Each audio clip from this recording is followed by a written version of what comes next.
오랄랄랄라.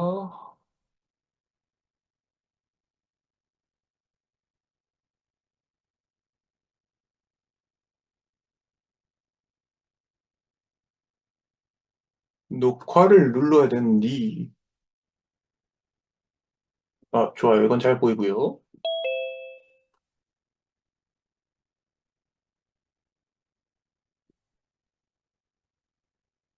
잠시만요. 저번에 제가 녹화를 안 켜가지고 지금 다시 하는 거군요, 사실. 녹화 어딨어?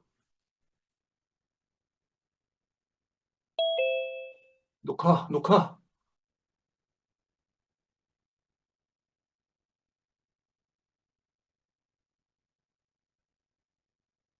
나, 재경님이 그립다.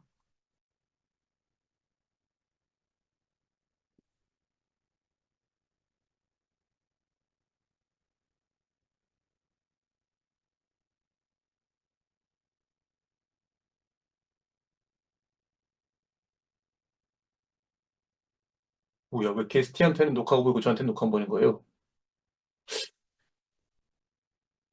일단 저 해보겠습니다. 네. 윈도우 Z를 한번, 저도 한번 눌러볼게요. 윈도우 G. 뭐 딱히 안 바뀌지만.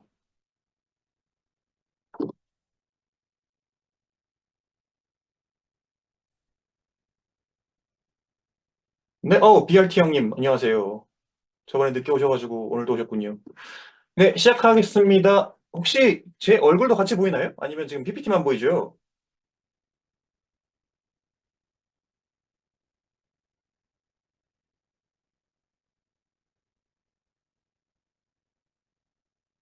얼굴 다시 보여요? 네. 안녕하십니까. 저 퓨처코를 운영하고 있는 손승현이라고 합니다. 오케이, 얼굴도 지금 보이고요. 네. 오늘 처음은 아니지만 처음 같은 첫 번째 리플레이 시작하겠습니다. 오늘은 간단히 이제 10강으로 계획된 초보용 중강의의 첫 번째 오리엔테이션 시간이고요. 그래도 첫 수업이지만 오늘만 들으셔도 앞으로 투자할 때 반드시 필요한 공략법을 좀 기억해 가실 겁니다. 그래서 오늘은 간단하게 오리엔테이션으로서 저희 퓨처워커 소개를 간단히 드리고요. 그리고 저번에 초보 강의 참석하신다고 설문해 주신 부분 있잖아요. 그래서 저희 단톡방 우리 구독자분들이 어떤 답변을 주셨나 같이 공유를 해보고 제가 생각하는 모범 답안은 뭘까? 그리고 그 모범 답안을 반드시 기억하시고 투자에 임하시면 도움이 될 것이다. 네. 하이 형이 낙서를 하셨네요.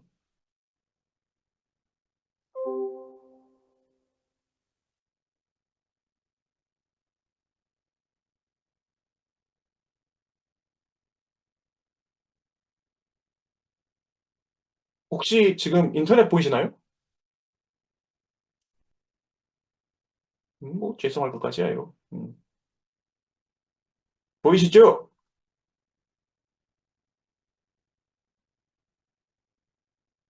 저, 보이시면 보이신다. 안 보이시면 안 보신다를 말씀해 주겠습니다. 제가 좀 바보라서. 네. 이거는 제가 퓨처워커라는 사업을 시작할 때 썼던 글이에요. 그래서 우리의 목적은 결국 하나다. 돈을 버는 거다. 그래서 돈을 벌 때 무엇이 필요한가? 투자할 때 뭘 알아야 투자 승리를 올릴 수 있나? 그 세 가지가 필요한데 그 세 가지를 이제 퓨처커에서 제공해 드리겠다라고 시작하면서 말씀드린 3요소가요. 첫 번째가 경기입니다. 대체로 위험자산은 경기가 좋을 때 좋습니다. 그리고 두 번째가 중앙은행이죠. 미국의 경우에는 중앙은행이 연방준비제도, Federal Reserve라고 하죠. 그래서 Fed라고 줄여 쓰고요. 그리고 마지막으로 이제 개별 종목의 분석과 성과. 이 세 개만 보시면 주식을 반드시 승리할 수 있다. 그래서 오늘은 이 세 가지를 계속해서 반복적으로 강조해 드리는 게 목표입니다. 그래서 경기 같은 경우는 경기 확장기와 경기 수축기가 있는데 여기에 따라서 안전자산하고 위험자산이 어떻게 움직이는가부터 시작해서 그럼 경기를 우리가 어떻게 보나? 경기를 보여주는 것들이 이제 경제 지표라고 하는 것들이죠. 우리가 매크로라고 부르는데 경기를 볼 수 있는 경제 지표들을 제가 앞으로 소개해-드리고 어떤 부분을 자세히 봐야 어떻게 분석을 해야 위험 자산에 유리한 상황인가를 보게 설명을 드릴 겁니다. 그래서 저희 퓨처워크의 특징은 사실 남들은 수치만 많이 보잖아요. 네, 퓨처워크 같은 경우는 모든 매크로를 전문 레포트를 보고 있고 그리고 모든 레포트는 아니지만 중요한 레포트들은 제가 전부 다 전문 번역을 해드리겠고 그중에서 중요한 것들은 하이라이팅 해드리고 그리고 또 제가 개인적으로 분석하고 투자에 적용할 수 있는 부분들은 따로 Future Workers View라고 해서 소개해드리고 있습니다. 연준에 관해서는 기본적으로는 FOMC가 가장 주죠. 아시다시피 이제 이번 주 금요일에도 FOMC가 예정되어 있는데 저희 퓨처워커에서는 새벽 4시부터 4시 15분, 15분 안에 FOMC 성명을 전부 다 번역해서 올려드리고 SEP라고 경제전망 요약이 나오면 그것도 같이 올려드리고 분석해드리고 그리고 4시 반부터 시작되는 파월 의장의 기자회견을 전부 다 번역하고 통역해드리고 있죠. 그래서 사실 아시겠지만 지금은 FOMC를 모르시는 분들이 안 계세요. 지금 이 방에 참여하시는 분들도 FOMC를 90% 이상은 다 아실 거예요. 그런데 제가 이 글을 썼던 2020년에는 국내에서 FOMC를 보는 사람이 굉장히 소수였습니다. 그렇기 때문에 사실 2021년 말에 하락장 시작할 때 못 뺀 거죠. 냉정하게 말하면요. 저는 2020년부터 모든 FOMC를 다 봤고요. 그때부터 모든 FOMC를 다 성명이나 기자회견을 번역하고 있어서 다른 것보다 자료가 훨씬 더 풍부해서 그게 아마 현재도 FOMC를 가장 빨리 분석하고 예상하는 데 도움이 많이 되고 있는 것 같아요. 그래서 그런 부분들 또한 마지막에 같이 자료로 제공해 드릴 예정이고요. 마지막으로 이제 개별 종목의 성과 분석 같은 경우는 그동안은 에프콘에서 다루지 않았어요. 왜냐하면 어차피 개별 주식의 성과보다는 경제가 어떻게 되느냐, 연준이 어떻게 나오냐에 따라서 증시가 움직였잖아요. 그런데 제가 예상하는 이제 긴 상승장이 온다면 매크로나 연준보다는 개별 주식, 개별 섹터가 중요해지거든요. 그래서 SEC에서 올라오는 공시와 관련해서 S1 공시, 10Q 공시, 10K 공시, 8K 공시, 13G 공시가 있어요. 그래서 이런 공시들이 어떤 공시인지, 어떻게 찾아볼 수 있는지, 그리고 재무제표 어떻게 분석해야 되는지를 설명해 드리고 앞으로 투자할 때 있어서 특히 지금은 제가 오픈도어라는 종목을 가지고 있잖아요. 그래서 오픈도어가 어닝이 오면 그때부터 본격적으로 이쪽을 다루려고 준비하고 있습니다. 그래서 요 소개만 보시더라도 이제 답이 좀 보이실 거예요. 아, 그때 그 설문의 답이 이거였구나.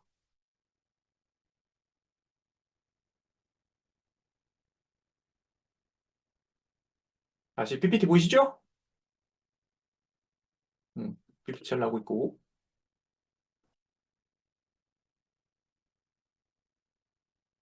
근데 왜 안 넘어가? 됐다. 네. 그래서 여러분들 총 130분 정도께서 본 설문에 참여를 해주셨어요. 굉장히 길게 답변을 해주신 분들이 많으셔서 아주 감사하고요. 그래서 내 주식 언제 오를까를 왜 알고 있어야 되냐면 우리가 게임을 할 때 남들보다 빨리 레벨업 하려고 공략집을 보잖아요.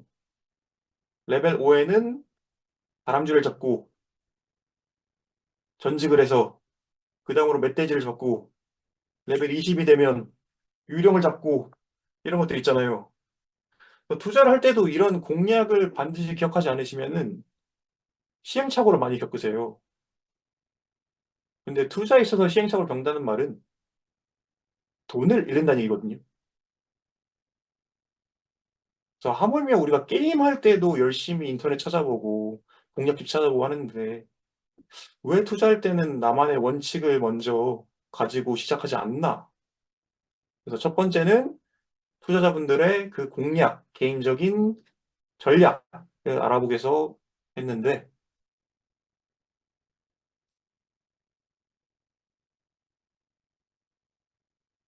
뭐 검토가 꽤 괜찮은데 좀 느리네요.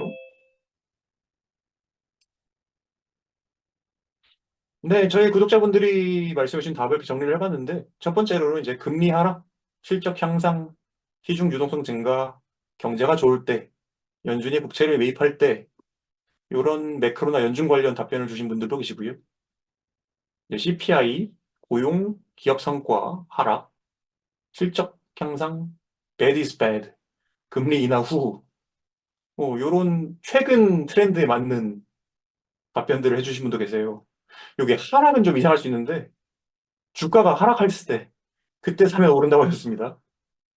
그리고 마지막은 좀 재밌어요. 내 주식을 비싸게 살 사람이 있을 때, 주식이 더 오를 것이라는 기대감이 형성될 때, 내가 버티고 버티다 팔다, 팔고 나서 2, 3일 후, 사람들이 투자에 치서 관심이 줄을 때, 이게 퓨처워커가 매수할 때, 많이 빠진 다음에는 언젠간 신도 모름, 호재가 터졌을 때, 이런 좀 주관적인 답변을 해주신 분들도 계세요. 사실 이 중에서 틀린 건 하나도 없습니다. 다 맞는 얘기예요.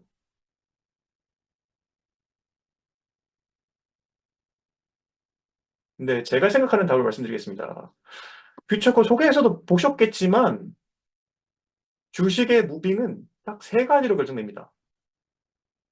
경제, 그리고 경제를 볼 수 있게 하는 매크로죠. 그리고 중앙은행, 미국의 경우는 연준이라고 말씀드렸습니다. 그리고 개별 기업의 성과, 전망. 요 세 가지 요인 외에는 주가에 영향을 미치는 게 없어요. 하나씩 말씀해 주십시오. 요 세 개 말고 주가가 오르고 내릴 때.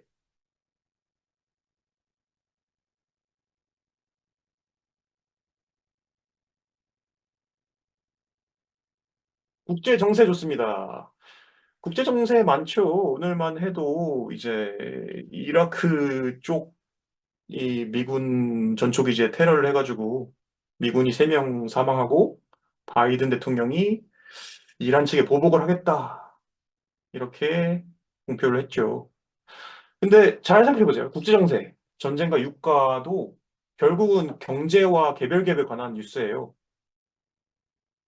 유가가 오른다는 것은 이제 제조기업에 있어서 특히 인풋 코스트가 증가한다는 거잖아요. 비용이 증가한다는 거죠. 그래서 제조기업에 있어서 유가가 오르면 인풋 코스트가 오르고 그러면 영업 이익률이 떨어지잖아요. 그래서 개별 기업의 전망이 안 좋아지는 거죠. 아니면 유가가 올라서 중앙은행이 금리 인상을 하거나 아니면 인하를 못 하게 된다. 그래서 중앙은행의 측면에서 볼 수도 있고요. 매크로는 측면에서도 기름값이 비싸잖아요. 그러면 우리가 소비를 덜 하게 되겠죠. 지금 주유비로 20만 원 쓰고 있는데 갑자기 기름값이 2배가 40만 원 있으면 기존보다 한 20만 원 소비를 덜 하는 거잖아요. 그래서 매크로 경제도 안 좋아집니다. 네. 팬데믹도 마찬가지죠. 팬데믹도 어떻게 됐어요? 경제 다 죽어버리고. 근데 경제가 죽어버리니까 연준이 어떻게 했어요? 제로금리하고 지준율 0%로 바꾸고 양적 완화, 무제한적 양적 완화하고 회사채까지 매입을 지원했죠. 그러니까 개별 기업들의 성적이 좋아지고 주가들이 폭등을 한 거죠. 그래서 어떤 이벤트를 하나 보시더라도 이 세 가지 측면에서 분석을 해보셔야 돼요. 어떤 뉴스가 터졌다. 그러면 이 뉴스가 경제에 어떤 영향을 미칠까? 그럼 그로 인해 중앙은행의 스탠스는 어떻게 바뀔까? 그로 인해 개별 기업은 어떤 영향을 받을까? 국제 정세 팬데믹 왜 또 안 계십니까? 제가 배터리 아저씨는 무시하도록 하겠습니다.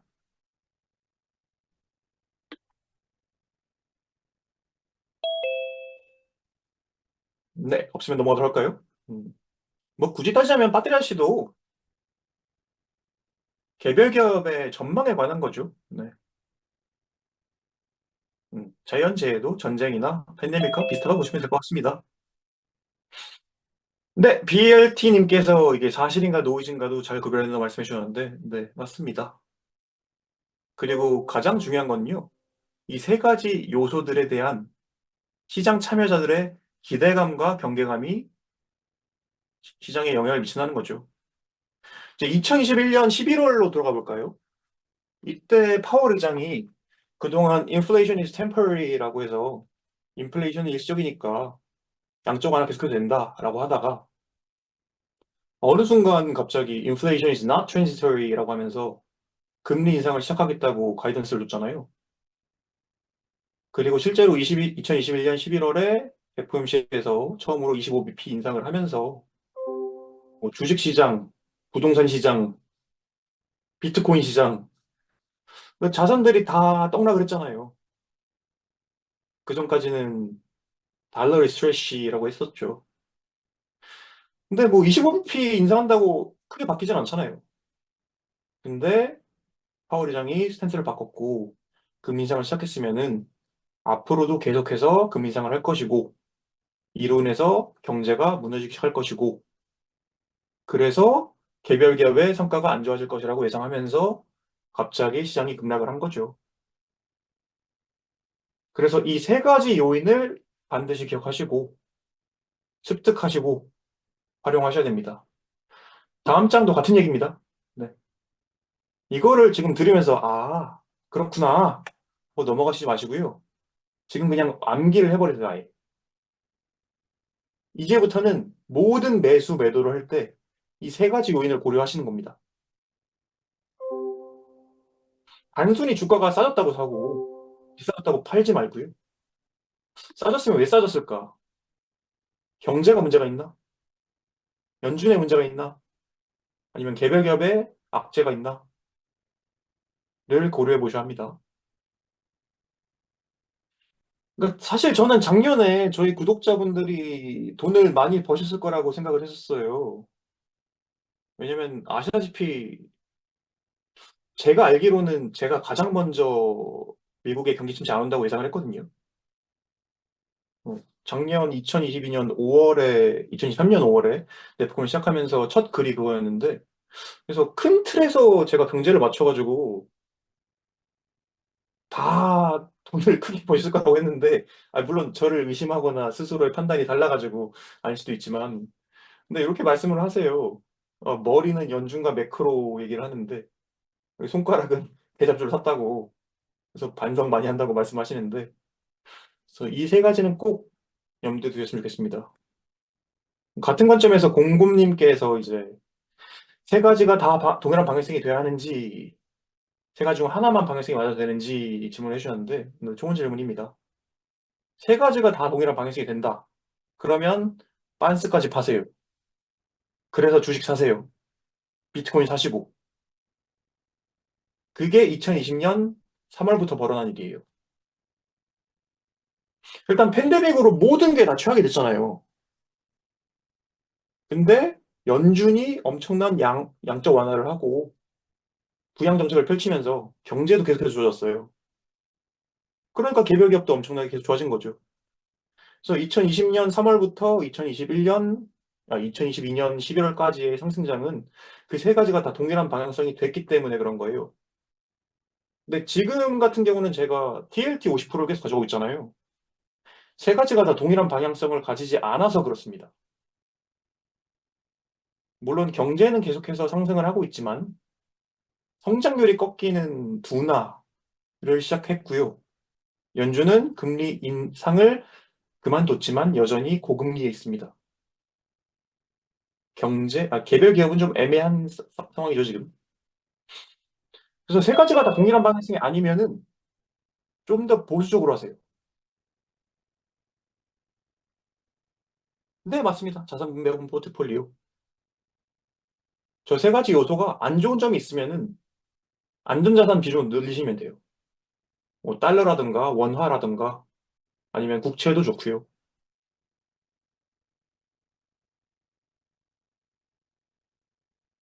네, 개인적으로 저 같은 경우는 개별 기업보다는 매크로와 연준을 우선으로 하고 있습니다. 그래서 연준을 최우선으로 하고 있고요. 그 다음으로는 경제를 보고, 그 다음으로 개별 기업을 보고 있습니다. 그래서 저희 오늘 올려드린 퓨처커 렉처의 강의 계획서를 보시면 이 다음 수업이 연준에 관한 수업이에요. 그 다음이 매크로고요. 그 다음이 이제 실전 투자 연습인데 그 다음에 이제 좀 실질적으로 중요할 때가 되면 개별 기업에 대한 강의를 하려고 합니다. 그래서 기준금리, 시중금리에 대한 질문을 제가 드린 이유는요. 이 부분에선 이미 제가 답을 써드렸었잖아요, 레포트를. 네, 그래서 어, 제가 이 부분은 참 레포트를 기가 막히게 잘 써드린 것 같은데 잘 이해를 하셨나 싶어서 질문을 드렸는데 생각보다 정답자가 제가 기대한 만큼은 한 명도 안 계셨습니다. 그래서 이런 답변들을 주셨는데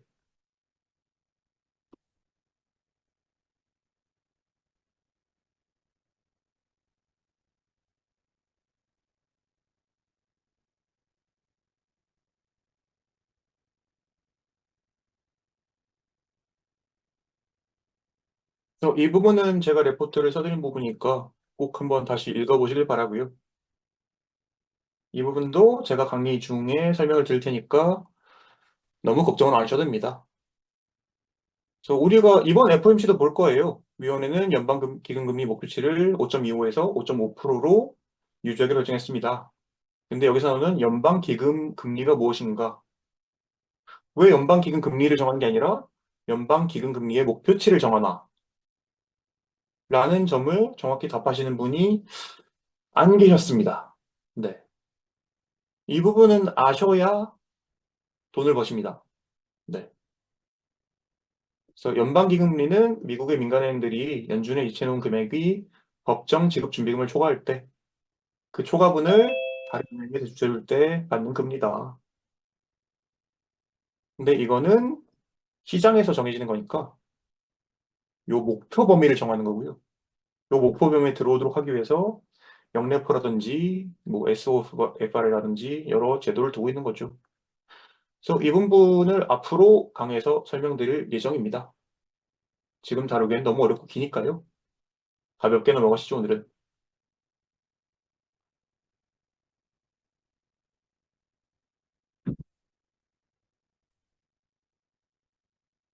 네.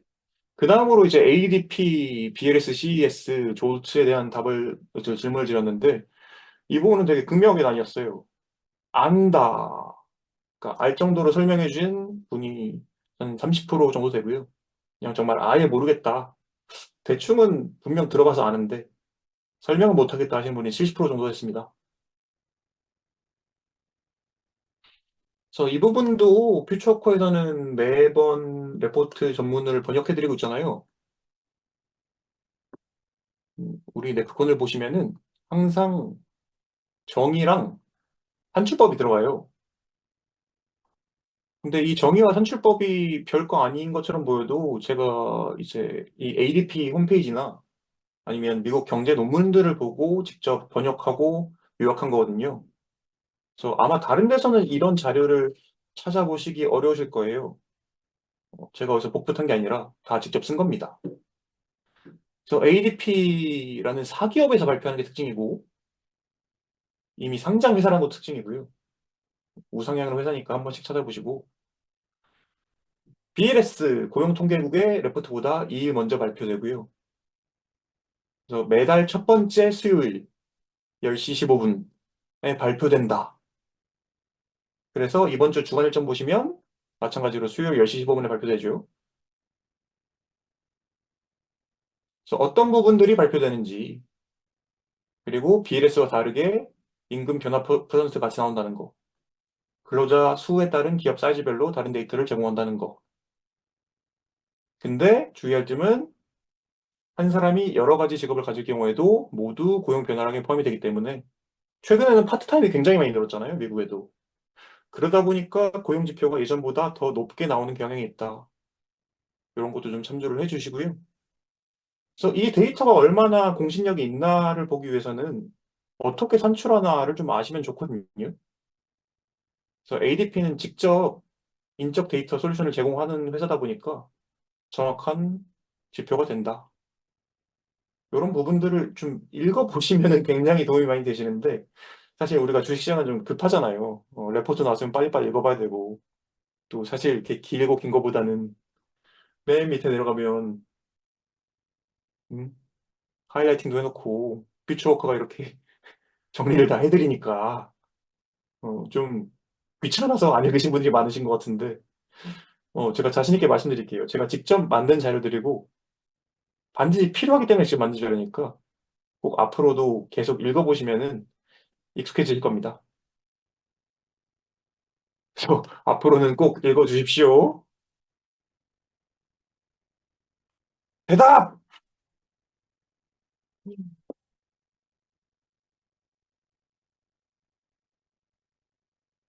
첫 번째 강의는 오리엔테이션이에요. 그래서 각 지표들에 대한 설명이나 구체적으로 말씀을 드린 게 아니라 앞으로 이런 부분들을 공부할 거다라는 오리엔테이션입니다.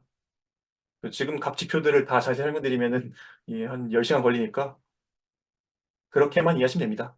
CES나 졸츠 같은 경우도 제가 다 링크를 걸어놨으니까요. 직접 보시면 되고요.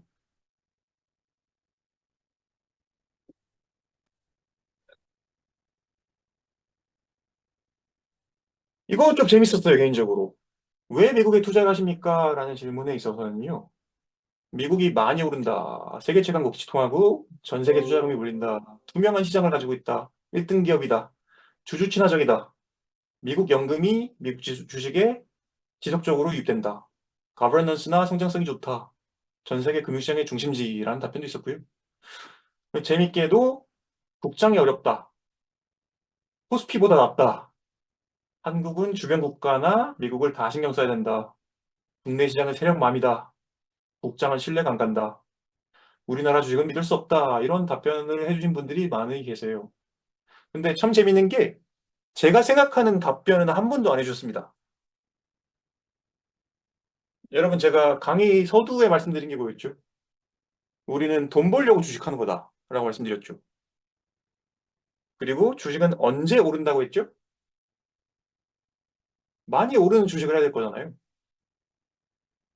그래서 제가 생각하는 답은 이겁니다. 앞에 PT를 또 잘못 올린 것 같지만 아닙니다. 제가 생각하는 답은요. 미국 주식이 미국 경제가 가장 좋아요.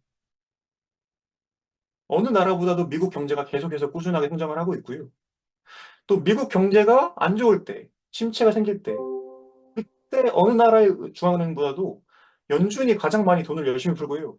재료금리 바로바로 해주고요. 실시간으로 연준 총재들이 소통을 해주고요. 개별 기업에 있어서도 미국에 있는 기업들이 가장 훌륭해요, 제가 보기엔. 네. 세계적인 빅테크 기업들이 있고요.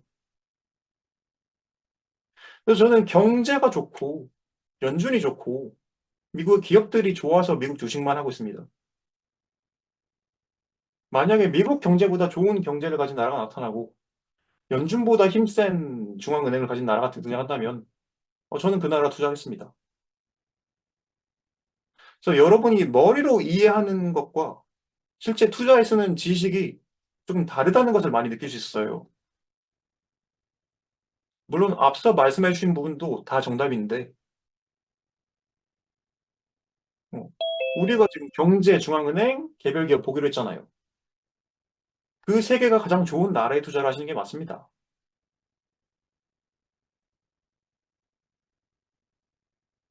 어떻게 생각하십니까? 반응 좀 해주십시오, 채팅으로.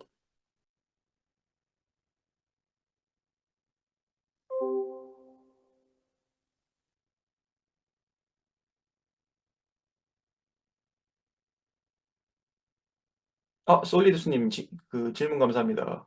미국이 앞으로도 계속 경제 패권국의 지위를 유지하고 경제 여건도 지속적으로 성장하여 미국 주식은 화성까지 우상향을 계속할 거라고 보시나요? 되게 형님 좋은 질문인데요. 저는 물론 퓨처워커라는 닉을 쓰고 있긴 한데 그렇게 멀리 내다보진 못해요. 그래서 제가 매일매일 시장을 모니터링하고 경제를 보고 정치를 보는 겁니다. 왜냐면 저는 뭐 길어봤자 뭐 3개월에서 6개월까지밖에 안 보이거든요. 물론 이것도 틀려가지고 많이 바꾸고요. 만약에 솔리드 형님이 말씀하신 질문을 제가 확신하게, 맞습니다. 미국은 앞으로도 세계 패권국이고 경제는 계속 성장할 겁니다. 그러면 지금 이걸 할 필요가 없어요. 그냥 몰빵하고 레버리지 치고 한 50년 뒤에 쳐다보면 됩니다.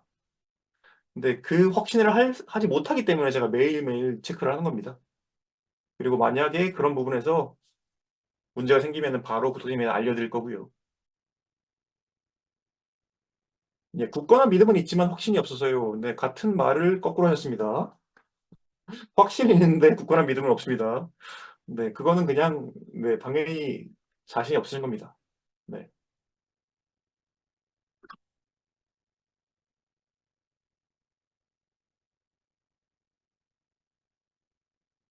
이거는 사람마다 스타일이 달라서 제가 뭐 정답이라고 말씀드리진 않아요. 근데 저는 기본적으로 개별 기업보다 경제와 연준을 보고 투자를 하는 투자자고요.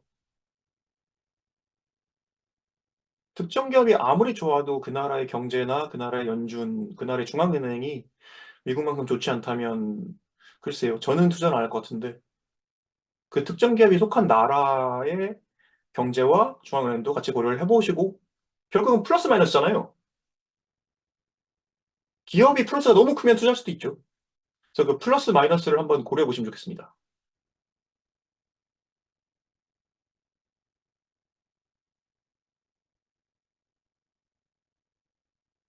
네. 그래서 오늘은 기본적으로 제가 계속해서 그 세 가지 3 요소를 꼭 기억하시고 '앞으로는 투자에 임해 주셨으면 좋겠다.'라는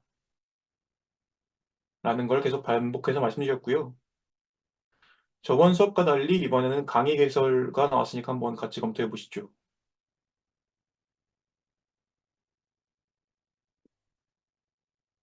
앞으로는 중국에 관한 자료도 올려줄 계획은 전혀 없습니다. 저는 솔직히 말해서 미국 하나 보기에도 굉장히 힘들어요. 그래서 솔직히 저는 개인 투자들이 뭐 이 나라 저 나라 쳐다보는 게 글쎄요 저는 무리라고 봅니다. 한 나라를 분석하고 경제를 분석하고 주식을 보기도 정말 어렵거든요. 여러 나라를 보는 거는 제가 보기엔 프로로서도 불가능한 일인 것 같아요. 네. 오늘 수업하고 있는 내용은요. 감자님께서 지금 녹화를 하고 계셔서 저한테 보내주시면 제가 업로드하도록 하겠습니다.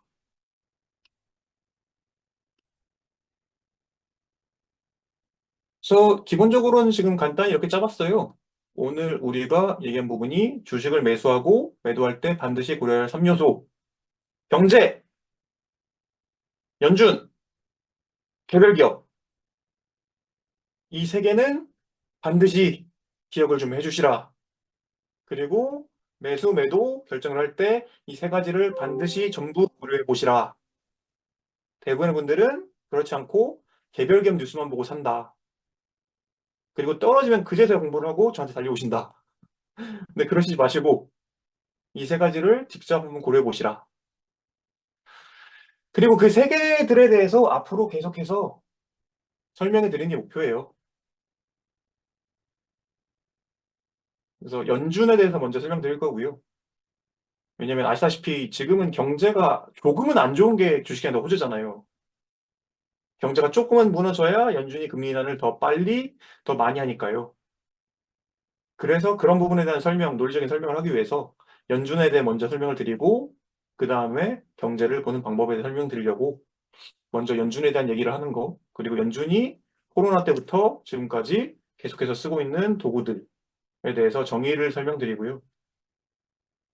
그다음으로 매크로 지표에 관해서 인플레이션, 고용 지표, 그 외 경기 지표로 세 개로 나눠서 수업을 하고 그리고 올해 문제가 많았었던 재무부와 국채 입찰, 재정 적자 여기에 대한 얘기를 하면서 국채 금리가 주식 시장에 어떤 영향을 주는가에 대한 설명까지 해 드리면은 2020 년부터 현재 이르기까지 주식 시장은 모두 다 설명이 돼요. 그래서 여기까지 진행해 보고 그리고 몰라서 모름 형께서 말씀해 주셨지만 그다음에는 이제 연준의 금리 인하가 시작될 거거든요. 그래서 그때부터 다시 그다음 렉처를 계획하면서 개별 기업 공부를 시작할 생각입니다. 네. 그 외에 또 다른 질문 없으십니까? 네. 학위 드리는데 학위는 저기 999만 원 주셔야 따로 만들어 드립니다. 네. 개인적인 질문 반갑습니다.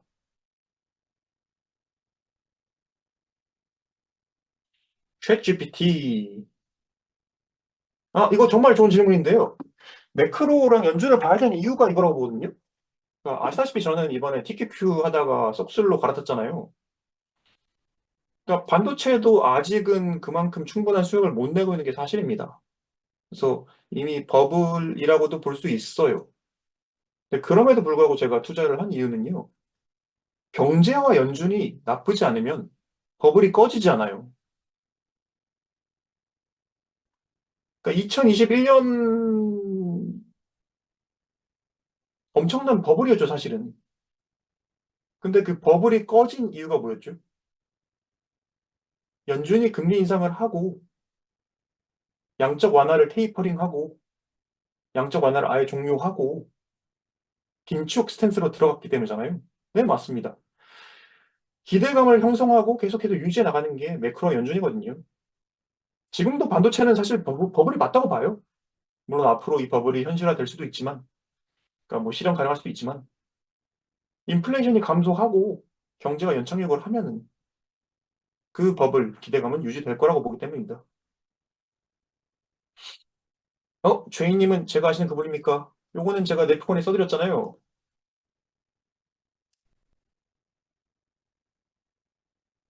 솔리두스님은 제가 지금 한 말을 꼭 기억해 보시고, 버블이 오고 버블이 질 때 제 말이 맞나 꼭 확인을 한번 해주세요.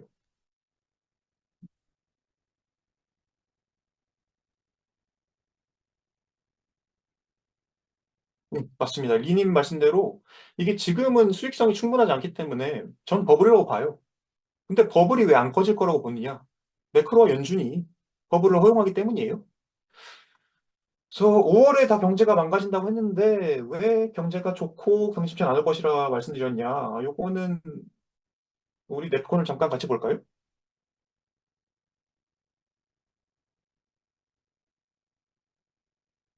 그래서 요것도 사실 강의 마지막 부분에 실전 투자 때 말씀드릴 건데 예, 제가 5월 9일에 여기 써드렸죠. 미국이 리세션에 빠질 확률이 희박한 이유. 그래서 시장은 경기 침체가 찾아올 확률을 60%를 보고 있다. 심지어 이거 시장 참여도 아니고 이코노미스트예요. 전문가들. 그래서 리세션에 대한 정의를 먼저 내려드렸고요. 그래서 현재가 리세션인지 보려면 이런 걸 봐야 되는데 이걸로 제가 직접 다 분석을 해봤는데 확실한 것은 적어도 현재는 경기 침체가 아니다. 그래서 이미 경기 침체에 빠졌다고 하는 건 헛소문이니까 무시하라고 말씀드렸고요. 앞으로도 경기 침체가 없을 확률이 높은 이유는 이제 고용시장부터 봤어요. 팬데믹부터 출시가 늘어나고 정치와 연준의 정책으로 경기가 회복했으나 고용이 쉽지 않았다. 그래서 실업률이 당시 미국 역사상 가장 낮은 수준이 3.4%를 기록했고 임금이 계속해서 상승했다.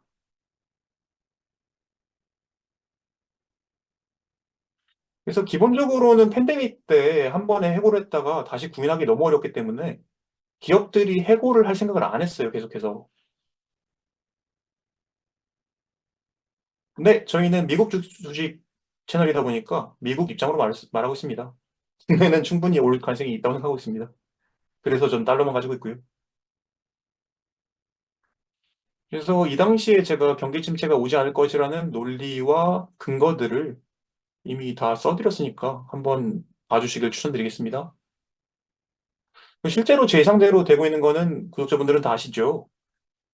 고용시장의 타이트함만 내려가고 고용시장의 해고도 늘지 않고 고용 변화량만 조금씩 줄면서 실업률은 계속해서 낮은 수준을 유지하고 있다.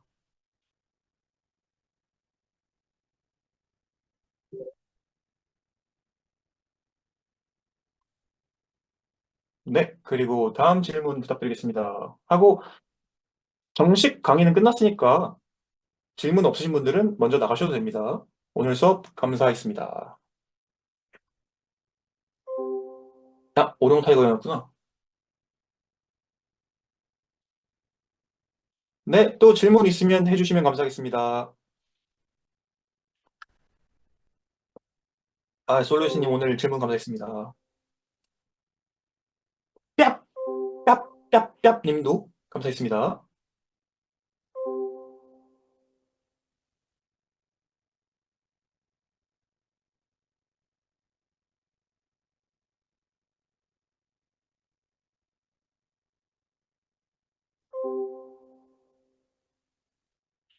뭐 국채 추가 발행은 부담 맞아요. 근데 뭐 어떡할 거예요?